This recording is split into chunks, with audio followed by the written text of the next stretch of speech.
नमस्कार। एनएएस राष्ट्रीय उपलब्धि सर्वेक्षण के अभ्यास प्रश्न पत्र विज्ञान कक्षा 10वीं को आज हम हल करेंगे। तो चलिए शुरू करते हैं प्रश्न नंबर 1 से। प्रश्न नंबर 1 है, उस प्रक्रम का नाम बताइए जिसमें एक ठोस पदार्थ गर्म करने पर द्रव में परिवर्तित हो जाता है। तो यह प्रक्रिया क्या है? संगलन है। संगलन यह प्रक्रिया है जिसमें एक ठोस पदार्थ गलकर द्रव में परिवर्तित हो जाता है। दूसरा प्रश्न है, एक हमें आवर्त सारणी में 4 तत्व दिए गए हैं। आवर्त सारणी में दिखाए गए तत्वों को धात्विक गुणधर्मों का सही क्रम है। तो सबसे ज्यादा धात्विक गुणधर्म इन चारों में से पोटेशियम में है, उससे कम मैग्नीशियम में है, उससे कम एल्यूमिनियम में है और सबसे कम बोरान में है। तो ऑप्शन नंबर फर्स्ट सही है। लेते हैं प्रश्न नंबर 3। सोडा अम्ल अग्निशामक में सोडियम हाइड्रोजन कार्बोनेट का उपयोग होता है क्योंकि जब यह एक अम्ल के संपर्क में आता है तो क्या उत्पन्न करता है? तो अम्ल के संपर्क में आने पर यह कार्बन डाइऑक्साइड गैस उत्पन्न करता है। ऑप्शन नंबर 3 सही है। अभिक्रिया कॉपर ऑक्साइड की जब हाइड्रोजन से अभिक्रिया होगी तो कॉपर और जल बनेगा। इसमें ऑक्सीकृत और अपचयित पदार्थ क्रमशः है। तो क्या है? इसमें ऑक्सीकृत पदार्थ है H2 एवं अपचयित पदार्थ है CuO। तो ऑक्सीकृत एवं अपचयित पदार्थ क्रमशः H2 हाइड्रोजन तथा CuO कॉपर ऑक्साइड है। प्रश्न नंबर ऑप्शन नंबर 2 सही है। लेते हैं प्रश्न नंबर 4। बादल के परिक्षिप्त प्रावस्था एवं परिक्षेपण माध्यम है। परिक्षिप्त प्रावस्था क्या है? द्रव है। और उसमें परिक्षेपण माध्यम क्या है? गैस है। ऑप्शन नंबर 2 सही है। प्रश्न नंबर 6 देखिए, पदार्थ के एक मोल में उतने ही परमाणु अणु या आयन होते हैं जितने परमाणु कार्बन 612 के 12 ग्राम में होते हैं। कार्बन के 12 ग्राम में जितने परमाणु होते हैं पदार्थ के एक मोल में उतने ही परमाणु अणु अथवा आयन होते हैं। ऑप्शन नंबर 3 सही है। X, Y तथा Z तत्वों की परमाणु संख्याएं क्रमशः 8, 12 एवं 17 है। निम्नलिखित में से कौन से तत्व एक ही आवर्त के हैं? तो हम जानते हैं कि 8 जो परमाणु क्रमांक है वो ऑक्सीजन का है, वो दूसरे आवर्त का तत्व है। जबकि 12 परमाणु क्रमांक मैग्नीशियम का है, वह तीसरे आवर्त का तत्व है। और 17 परमाणु क्रमांक क्लोरीन का है, वह भी तीसरे आवर्त का तत्व है।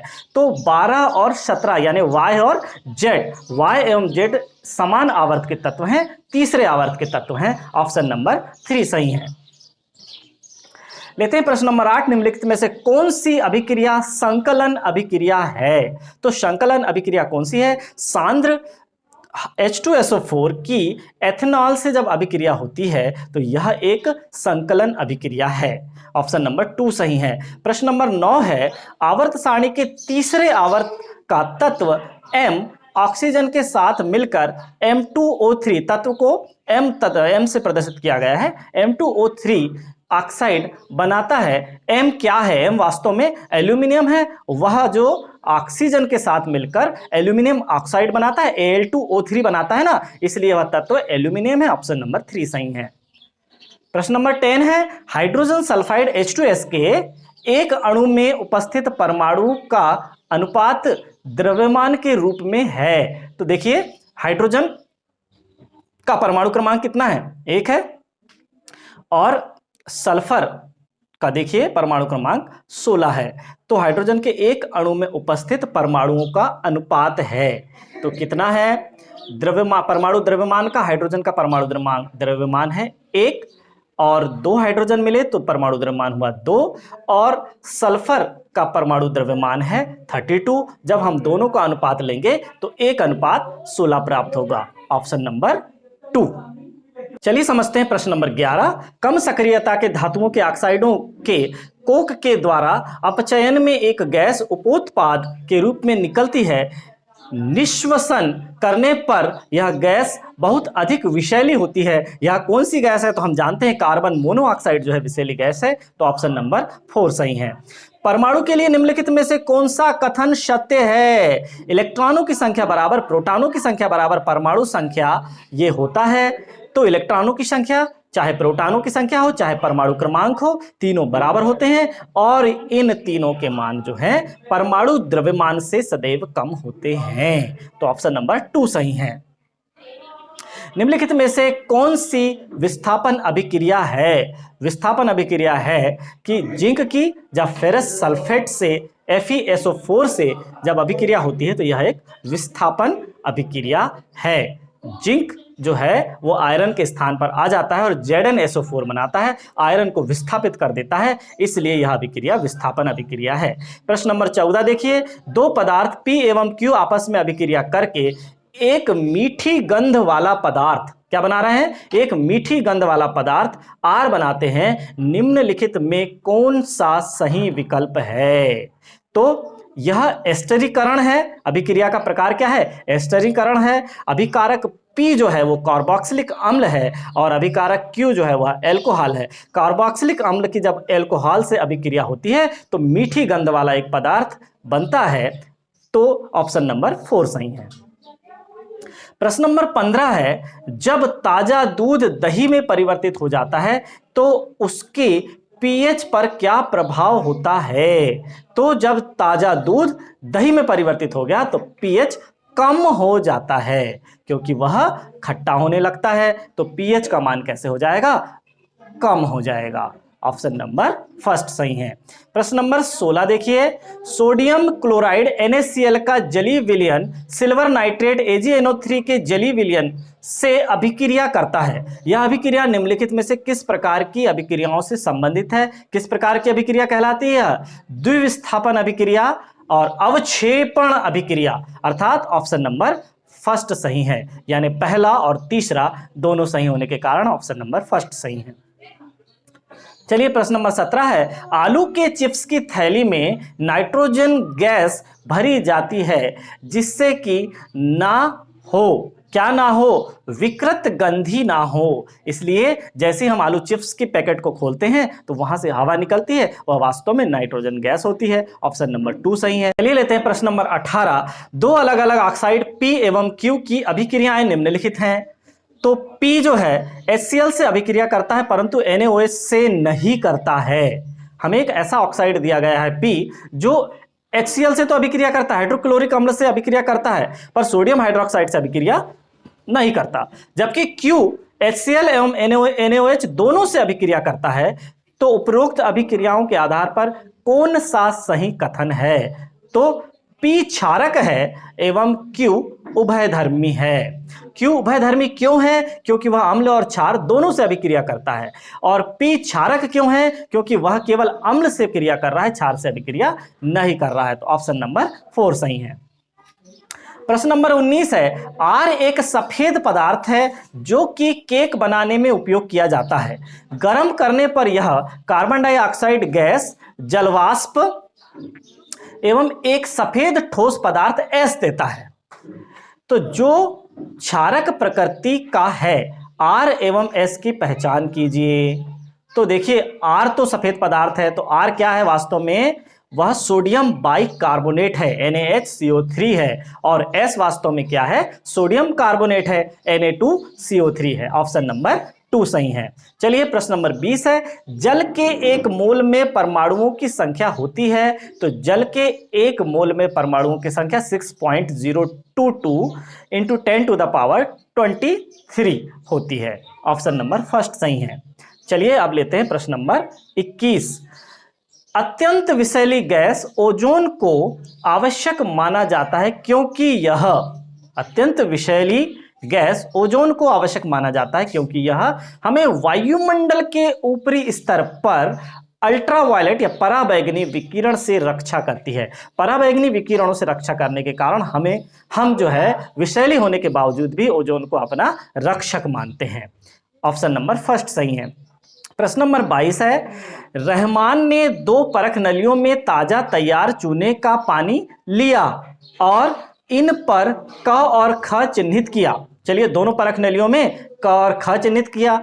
उसने क में स्ट्रॉ या तरल पदार्थ पीने की नली को, जैसे हम स्ट्रॉ बोलते हैं, द्वारा मुंह से हवा फूंकी और ख को उसी तरह रहने दिया गया तो क्या होगा? देखिए, इस क्रिया के द्वारा रहमान यह प्रदर्शित करता है कि निश्वासित वायु में कार्बन डाइऑक्साइड होती है।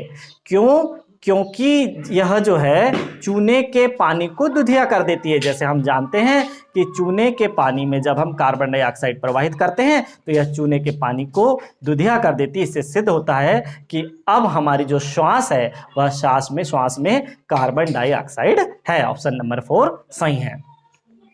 प्रश्न नंबर 23 है, हमारे मुख में जो तरल श्रावित होता है और भोजन में मिलकर उसे चिकना व आसानी से निगलने वाला बना देता है, वह वास्तव में क्या है? वह लार है। Option number 3। प्रश्न नंबर 24, अग्न्याश एक या पैनक्रियाटिक एंजाइम की पहचान कीजिए जो प्रोटीन के पाचन में सहायक है। प्रोटीन के पाचन में सहायक है, क्या है वह? ट्रिप्सिन है। ऑप्शन नंबर 1 सही है।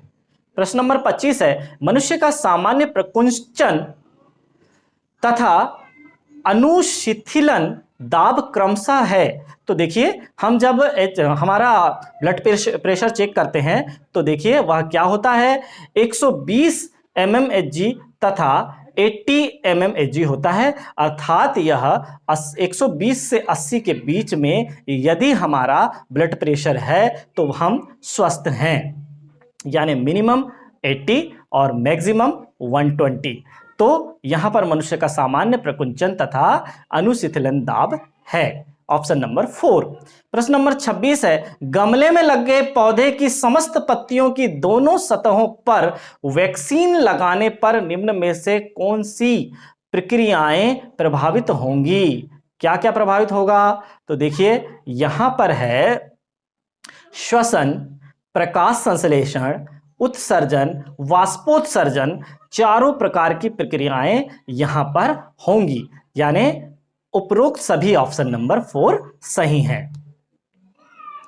प्रश्न नंबर 27 है, सामान्यतः पादप दिन के समय ऑक्सीजन तथा रात्रि के समय कार्बन डाइऑक्साइड निष्कासित करते हैं। इसका कारण क्या है? पादप यानी पेड़ पौधों की बात हो रही है। पादप दिन में श्वसन की तुलना में प्रकाश संश्लेषण तीव्र गति से करते हैं, जबकि रात में प्रकाश संश्लेषण नहीं होता है, सूर्य का प्रकाश रात में नहीं मिलता है। अतः क्या होता है कि जो पादप हैं दिन के समय ऑक्सीजन, रात्रि के समय कार्बन डाइऑक्साइड निष्कासित करते हैं। ऑप्शन नंबर 2 सही है। प्रश्न नंबर 28 है, क्या होता है जब सूक्ष्म जैविकीय संक्रमण के कारण जाइलम पोत, जाइलम वेस्लज और पादप की वाहिकाएं अवरुद्ध हो जाती हैं? कब हो जाती हैं? जल का जड़ से पत्तियों के ऊपर की तरफ गति नहीं हो पाता। जब जल पत्तियों से ऊपर की तरफ गति नहीं कर पाता, तब सूक्ष्म जैविकीय संक्रमण के कारण जाइलम पोत और पादप की वाहिकाएं अवरुद्ध हो जाती हैं। तो ऑप्शन नंबर 3 सही है। प्रश्न नंबर 29, साधारण सपाट एपिथीलियम जिसकी झिल्ली वर्णात्मक पारगम्य है तो उसे हम बोलते हैं चपटी एपिथीलियम। ऑप्शन नंबर 1 सही है। चलिए, प्रश्न नंबर 30 है, मनुष्यों में निषेचन एक ऐसी प्रक्रिया है जिसमें नर तथा मादा जनन कोशिकाएं आपस में मिलती हैं। ऑप्शन नंबर 1 सही है। प्रश्न नंबर 31 है, एक पारितंत्र में अपघटक का चयन करें। अपघटक कौन है? अपघटक है कवक। Option number 3। प्रश्न नंबर 32 है, टिहरी तथा अलमती जैसे अनेकों बांधों की ऊंचाई बढ़ाने के अनेक प्रयास किए गए। निम्नलिखित में से उन सभी कथनों का चयन कीजिए जो बांधों की ऊंचाई बढ़ाने का परिणाम हो सकते हैं। क्या है वह? क्षेत्र की स्थलीय वनस्पति तथा जीव जंतु पूर्णतः नष्ट हो जाएंगी। क्षेत्र में रहने वाले व्यक्तियों एवं घरेलू जानवरों का विस्थापन होगा और वनों का कटाव। तो ये तीनों जो हैं सही हैं, यानी ऑप्शन नंबर 2। तो अब लेते हैं 33वां प्रश्न। चिपको आंदोलन से कौन महत्वपूर्ण संदेश संप्रेषित किया गया? वन संरक्षण प्रयासों में समुदाय को सम्मिलित करना। चिपको आंदोलन तो चिपको आंदोलन में पेड़ों पर चिपक कर, पेड़ों से चिपक कर पेड़ों को कटने से रोका गया था। अर्थात इस आंदोलन से हमें क्या शिक्षा मिली कि वन संरक्षण के प्रयासों में समुदाय को सम्मिलित करना चाहिए। ऑप्शन नंबर फर्स्ट सही है। तीसरा प्रश्न, निम्न आरेख मनुष्य में लिंग निर्धारण का प्रारूप दर्शाता है। तो देखिए, जहां पर एक्स एक्स मिलेंगे तो लड़की का जन्म होगा और जहां एक्स वाई मिलेंगे तो लड़के का जन्म होगा। तो हमें पूछा गया है संतति नंबर 1 और 4 का लिंग होगा। तो संतति नंबर 1 देखिए, एक्स और एक्स के मिलने से जन्म हुआ है तो लड़की होगी, और संतति नंबर 4 देखिए, एक्स और वाई के मिलने से जन्म हुआ है तो लड़का होगा। ऑप्शन नंबर 4 सही है। अब लेते हैं प्रश्न नंबर 35। चित्र में दिखाए गए जंतु के लक्षणों का प्रेक्षण करके इसका वर्ग चुनिए।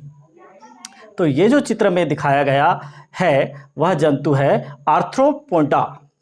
ऑप्शन नंबर 3 सही है। तो प्रश्न नंबर 36 है, उर्वरक के संदर्भ में सही कथन को बताएं। उर्वरक व्यावसायिक तौर पर निर्मित पौधों के पोषक तत्व हैं जो नाइट्रोजन, फास्फोरस और पोटेशियम की आपूर्ति करते हैं। बिल्कुल सही है। उर्वरकों में उच्च मात्रा में जैविक पदार्थ और न्यून मात्रा में पोषक तत्व उपस्थित होते हैं। गलत है। यह रेतीली मृदा की जल धारण करने की क्षमता को बढ़ाता है। ऑलरेडी वह जल धारण करने की क्षमता उसमें होती है, तो यह भी गलत है। यह उत्तम वनस्पतिक वृद्धि को सुनिश्चित करता है। यह स्वस्थ पौधे को उन्नति प्रदान करता है। यह सही है, यानी पहला और चौथा सही है, अर्थात ऑप्शन नंबर 3 सही है। प्रश्न नंबर 37 है, निम्नलिखित में से कौन सा खनिज पदार्थ विभिन्न जंतुओं के अंतःकंकाल तथा बाह्य कंकाल का निर्माण करता है? तो कौन सा पदार्थ है? कार्बोनेट के लवण। कार्बोनेट के जो लवण है वह विभिन्न जंतुओं के अंतःकंकाल तथा बाह्य कंकाल का निर्माण करता है। प्रश्न नंबर 38 है, जैव विविधता के संदर्भ में निम्नलिखित में कौन सही है? कौन सही है? किसी क्षेत्र में उपस्थित पादपों तथा जंतुओं की विभिन्न प्रजातियों का द्योतक है। तो ऑप्शन नंबर फर्स्ट सही है। फिर प्रश्न नंबर 39 है, एक गांव में स्वच्छ सुरक्षित पेयजल की कमी है। इस गांव में निम्नलिखित में से किस रोग के फैलने की संभावना है? स्वच्छ जल की कमी होने से, दूषित जल को पीने से हैजा रोग फैलता है। Option number 4। फिर देखिए प्रश्न नंबर 40, अधिकांश पादप पशुओं के लिए आहार चारे का कार्य करते हैं। निम्न में से किसे सामान्य चारे के रूप में प्रयोग किया जाता है? बरसिम जो हम लगाते हैं खेतों में उसे हम सामान्य चारे के रूप में प्रयोग करते हैं। Option number 3। फिर प्रश्न नंबर 41 है, चित्र में दिखाए अनुसार एक क्षैतिज सतह XY, देखिए चित्र में, पर रखे एक घर्षण रहित द्विआनत तल AOB भी हमें नजर आ रहा है पर विचार करें। कांच की एक गोली आनत तल AO के बिंदु P से छोड़ी जाती है। P से यदि हम छोड़ रहे हैं एक गोली को, जैसे कि बनाया गया है यहाँ पर, यह तल OB पर H ऊंचाई तक पहुंचती है। OB पर कहां तक पहुंच रही है? जमीन मतलब सतह से टकरा कर H ऊंचाई तक पहुंचती है। अब तल OB को पहले OC तक तथा उसके बाद OD के अनुदिश झुकाया जाता है और गोली को पुनः उसी ऊंचाई से छोड़ा जाता है। जब हम अलग अलग कोण पर झुकाकर हम रख रहे हैं, OB सतह, फिर OC सतह और फिर OD सतह, तो गोली द्वारा पहुंची ऊंचाई है। तो देखिए, तो क्या होगा? तल की OB स्थिति में अधिकतम होगी क्या? तल की OC स्थिति में अधिकतम होगी? तल की OD स्थिति में अधिकतम होगी? या तल की सभी स्थितियों में समान होगी? क्योंकि वह समान पावर से वापस मुड़ रही है ना गोली, इसलिए यह तल की सभी स्थितियों में समान ऊंचाई तक पहुंचेगी। तो ऑप्शन नंबर 4 सही है। 42 देखिए, एक दृष्टि दोष वाले व्यक्ति को कोई डॉक्टर 2.4D क्षमता का लेंस निर्धारित करता है। इस लेंस का प्रकार तथा फोकस दूरी होगी क्रमशः। तो वह लेंस क्या होगा? देखिए, अवतल लेंस होगा, और अवतल लेंस होगा और उसकी फोकस दूरी क्या होगी? ऋण 40 सेंटीमीटर होगी। 2.5 डायोप्टर की क्षमता का लेंस यदि निर्धारित हुआ है तो वह अवतल लेंस होगा और -40 सेंटीमीटर उसकी फोकस दूरी होगी। प्रश्न नंबर 43 है, एक बेलनाकार चालक का प्रतिरोध 18 ओम है, इसे 3 बराबर भागों में काटा जाता है। यदि इन तीनों भागों को पार्श्व क्रम में जोड़ा जाता है तो इस संयोजन का तुल्य प्रतिरोध क्या होगा? तो तुल्य प्रतिरोध क्या होगा? 2 एम होगा। तो हम इसे कैसे निकालेंगे? 1/r बराबर 1/r1 धन 1/r2 धन 1/r3 करके हमें जो पार्श्व क्रम में जोड़ने पर प्रतिरोध का मान आएगा वह आएगा 2 ओम। ऑप्शन नंबर फर्स्ट सही है। फिर देखिए 44, एक धावक r त्रिज्या वाले वृत्ताकार पथ का 5 चक्कर लगाने में t सेकंड का समय लेता है, धावक की चाल क्या होगी? तो धावक देखिए क्या कर रहा है, r त्रिज्या वाले वृत्ताकार पथ पर 5 चक्कर लगा रहा है, तो देखिए उसकी चाल क्या होगी? 10 पाई r upon T. Option number 2 सही है। फिर प्रश्न नंबर 45 देखिए, कोई पिंड एक समान चाल से गतिशील है तथा वह पहले सेकंड में 50 सेंटीमीटर की दूरी तय करता है, पिंड द्वारा 5 सेकंड में अंत तक तय की गई दूरी कितनी होगी? जब पहले सेकंड में 50 मीटर की दूरी तय की जाती है तो 5 सेकंड के अंत तक 250 मीटर यानी 5 गुना दूरी तय होगी, 250 मीटर। ऑप्शन नंबर 4 सही है। प्रश्न नंबर 46 है, किसी दर्पण द्वारा बना प्रतिबिंब वस्तु के आकार के समान एवं उल्टा है, तो दर्पण क्या है? केवल अवतल दर्पण है। यदि जितनी बड़ी वस्तु है उतना ही बड़ा प्रतिबिंब है तो वह दर्पण अवतल दर्पण है। प्रश्न नंबर 47 है, एल लंबाई तथा ए अनुप्रस्थ काट के क्षेत्रफल वाले किसी चालक का प्रतिरोध R है, इस चालक के पदार्थ की विद्युत प्रतिरोधकता रोह को व्यक्त किया जा सकता है, कैसे व्यक्त कर सकते हैं? RA अपॉन एल से। RA अपॉन एल से। ऑप्शन नंबर 4 सही है। प्रश्न नंबर 48 है, निम्नलिखित में से जड़त्व के बारे में कौन सा कथन सही है? वस्तु जितनी भारी है उसका जड़त्व उतना ही अधिक होता है, बिल्कुल सही है। Option number 4। प्रश्न नंबर 49 है, निम्न सारणी 4 वस्तुएं ए बी सी तथा डी द्वारा प्रथम द्वितीय तृतीय एवं चतुर्थ सेकंड में तय की गई दूरियां निम्न सारणी में दी गई हैं। देखिए वस्तु दी गई है, सबसे पहले तो पहले सेकंड में वस्तु 5 मीटर, दूसरे सेकंड में 7 मीटर, तीसरे सेकंड में 9 मीटर, चौथे सेकंड में 11 मीटर, इसी प्रकार चारों वस्तुओं की यहां पर तय की गई दूरी दी गई है। कौन सी वस्तु एक समान गति में है? जो चारों सेकंड में समान गति से चल रही है वह वस्तु कौन है? सी है। देखिए पहले सेकंड में भी 10 मीटर, दूसरे में भी 10 मीटर, तीसरे में भी 10 मीटर और चौथे में भी 10 मीटर, तो एक समान गति से चलने वाली वस्तु है वस्तु सी। Option number 3। 50 नंबर का प्रश्न है, 10 न्यूटन का कोई बल किसी वस्तु पर लगाया जाता है, वस्तु बल की दिशा में 2 मीटर की दूरी तक विस्थापित होती है, बल द्वारा किया गया कार्य है। तो कार्य बराबर क्या होता है? बल गुणा विस्थापन। बल है 10 और विस्थापन है 2, तो 10 दूनी 20 और एसआई पद्धति में कार्य का मात्रक हो गया जूल, तो हो जाएगा 20 जूल। प्रश्न नंबर 51 है, कोई चालक ए बी चुंबक एम के चुंबकीय क्षेत्र में रखा जाता है, इस स्थिति में निम्नलिखित में से कौन सा कथन लागू नहीं होता? कौन सा कथन लागू नहीं होता? ए बी के विस्थापन की दिशा फ्लेमिंग के दक्षिण हस्त नियम द्वारा ज्ञात की जा सकती है। ऑप्शन नंबर 3 नहीं होता। फिर लेते हैं प्रश्न नंबर 52। लकड़ी का एक गुटका जल में तैर रहा है, गुटके पर लगने वाला उत्प्लावक बल है विस्थापित जल के भार के बराबर ऊपर की ओर। यदि कोई वस्तु तैर रही है इसका मतलब विस्थापित जल के भार के बराबर ऊपर की ओर उत्प्लावक बल लगा हुआ है। तो चलिए अब लेते हैं प्रश्न नंबर 53।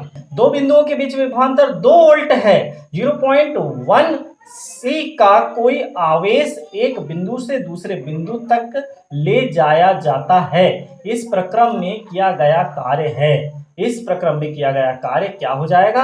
0.2 है, तो यह प्रक्रम में किया गया कार्य दोनों का गुणा हो जाएगा, 0.2 जूल होगा। ऑप्शन नंबर 2 सही है। प्रश्न नंबर 54। किसी विद्युत परिपथ के लघुपथन में विद्युत धारा अकस्मात क्या हो जाती है, अधिक हो जाती है, क्योंकि विद्युन्मय तार और उदासीन तार एक दूसरे के सीधे संपर्क में आ जाते हैं, तो यह अधिक हो जाती है। Option number 3। प्रश्न नंबर 55 है, क्रिकेट की किसी गेंद को ऊर्ध्वाधर दिशा में ऊपर की ओर फेंका गया, निम्न में से कौन सा ग्राफ गेंद की स्थितिज ऊर्जा में इसकी ऊंचाई में वृद्धि के साथ परिवर्तन को सही सही दर्शाता है। तो देखिए सही सही कौन सा दर्शा रहा है, यहां पर बी नंबर का ग्राफ दर्शा रहा है, क्योंकि जो परिवर्तन है वह बिल्कुल स्थितिज ऊर्जा और ऊंचाई में परिवर्तन समान गति से होगा। तो ऑप्शन नंबर बी अर्थात सेकंड सही है। प्रश्न नंबर 56 है, प्रकाश की कोई किरण वायु से जल में और फिर जल से कांच में गमन करती है, किरण मुड़ जाती है, जल तथा कांच दोनों में अभिलंब की ओर झुक जाती है, क्योंकि सबसे अधिक प्रकाश की चाल है वायु में, तो वायु से जब जल में प्रवेश करेगी किरण तो अभिलंब की ओर झुक जाएगी, और जल से जब कांच में प्रवेश करेगी तो जल में प्रकाश की चाल अधिक होती है, कांच में प्रकाश की चाल कम होती है, तो पुनः अभिलंब की ओर झुक जाएगी। अधिक प्रकाश मतलब प्रकाश की चाल जिस माध्यम में अधिक होती है, अधिक से कम में यदि जाएगा जब प्रकाश किरण जाएगी तो अभिलंब की ओर झुक जाती है। ऑप्शन नंबर 2 सही है। 57 नंबर का प्रश्न है, किसी समतल सतह पर कोई ध्वनि तरंग AO बिंदु O पर चित्र में दर्शाए अनुसार आपतित है, यह तरंग OB के अनुदिश परावर्तित होती है, AOI और OB के अनुदिश परावर्तित हुई, चित्र में दर्शाए कोणों के बीच सही संबंध है, आपतन कोण का मान परावर्तन कोण के मान के बराबर होता है, अर्थात कोण 2 बराबर कोण 3। ऑप्शन नंबर 2 सही है। फिर 58 नंबर का प्रश्न है, चित्र में दर्शाए परिपथ में धारा का मान है, तो देखिए यहां पर चित्र में दर्शाए गए परिपथ में धारा 0.4 एम्पियर है। ऑप्शन नंबर 4 सही है। प्रश्न नंबर 59, किसी गेंद को ऊंचाई से गिराया जाता है, गेंद द्वारा 4 सेकंड में चली गई दूरी, जबकि गुरुत्वीय त्वरण का मान 10 मीटर प्रति सेकंड लेना है, तो देखिए 4 सेकंड में गेंद द्वारा तय की गई दूरी होगी 80 मीटर। ऑप्शन नंबर 2 सही है। फिर देखते हैं 60 नंबर का प्रश्न, 3 खुरदरी पृष्ठों A, B तथा C पर बारी बारी से प्रारंभिक वेग 12 मीटर प्रति सेकंड से लुढ़काया जाता है, तीनों स्थितियों के वेग समय ग्राफ चित्र में दर्शाए गए हैं, क्या है इसमें, पृष्ठ C द्वारा लगाया गया बल अधिकतम है, पृष्ठ C द्वारा लगाया गया बल कैसा है, अधिकतम है। ऑप्शन नंबर 4 सही है। तो आज की क्लास यहीं समाप्त होती है। धन्यवाद।